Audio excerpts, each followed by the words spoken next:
What is going on, everyone? I am your host, Grant Rettig.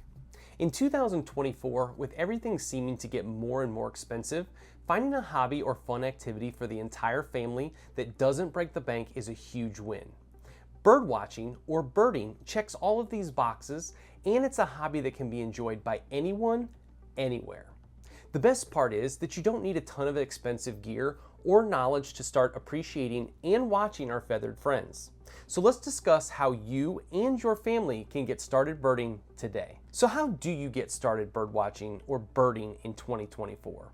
While you can technically start birding with nothing more than your eyes and ears, most birds are small and typically won't come near humans. This means that you need a way to see them up close or a way to see all of their field marks. For most birders, this means that the first gear that they purchase is a good pair of binoculars. Binoculars will make the birds appear closer, allowing you to make out distinguishing field marks. Bins, or binos as they're referred to sometimes in the birding world, typically come in a magnification power of between 7 and 12. With a magnification of 8 times or 10 times being the most common. You can buy and use whatever binoculars that you can afford. However, I will note that typically you will see a huge difference the more that you spend on them. For beginners, I recommend the Celestron Nature DX 8x42 binoculars. They're affordable, durable, and they offer great clarity.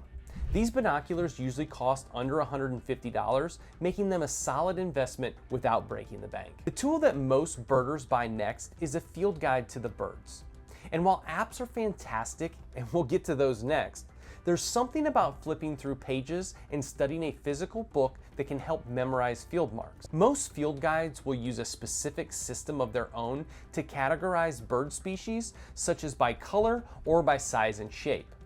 Note that many field guides offer different versions for specific regions, such as the Eastern and Western US. For beginners, I always recommend the Kaufman Field Guide to the Birds of North America by Ken Kaufman. Kaufman uses a specific grouping that makes it easier for beginners to find the correct species. He also uses a mix of photos and drawings, as well as including male, female, and juvenile plumages. The range maps are very easy to understand, and the book itself is still small enough that it can be carried in a backpack or even stuffed into a large pocket out in the field. Phone apps just weren't an option when I started birding at the age of 11. The extent of technology that we used to use was a voice recorder or a tape player to play bird calls. Now, the entire birding experience, minus the birds, can be all found in the convenience of your phone. While using some of these tools may be birding on easy mode, they are also very beneficial in the pursuit of learning birding field marks and bird calls. There are dozens of different apps that can make birding more fun and enjoyable,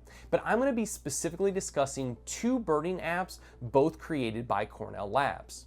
The first app that I recommend is the Merlin Bird ID App. This app is absolutely amazing, and it should be a top priority for all new birders and veterans alike. It's like having an entire field guide in your pocket, but one that you can find the correct species based on inputted information. Using their step-by-step guide, you can input information such as the date and location that you viewed the bird, as well as the size, color, and the behavior of the bird. This information will give you the most likely species based on the information that you've submitted. If you're lucky enough to get a picture of the bird, the Merlin Bird ID app allows you to upload the photo of the species in question and help you identify the bird. But my absolute favorite feature on the Merlin Bird ID app, and one that I think is the most beneficial to all new birders, is the ability to listen and identify bird calls. Birding by ear is single-handedly the best way to watch birds because 75% of the time you're going to hear the bird before that you see it. This feature allows you to record all the different bird species calling near you, and the app will be able to identify all these birds for you. This will allow you to get a better understanding of the bird species in your area. I've tried this feature in many scenarios and have been pleasantly surprised during each use. The second amazing app that I'd like to recommend is the Cornell Labs Ebird App. Where the Merlin Bird ID app helps you identify each species that you see, the Ebird app tracks each species that you see. This can be beneficial for several reasons.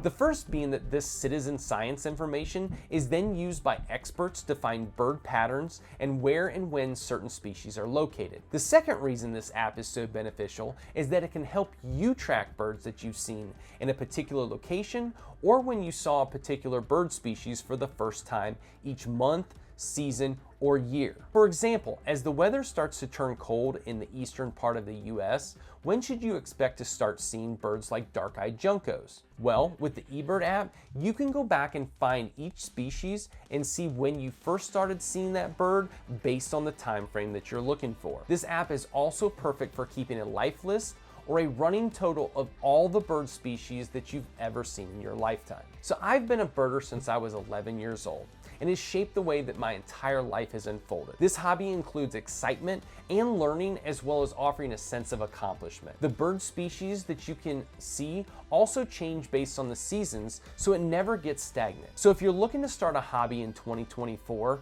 that can offer fun and enjoyment for the entire family, go out and start watching birds today. I've linked all the recommendations that I've had in the comments below. If you've enjoyed this video, be sure to give it a like and subscribe to the channel to see more videos like this. Until next time, get out and get birding.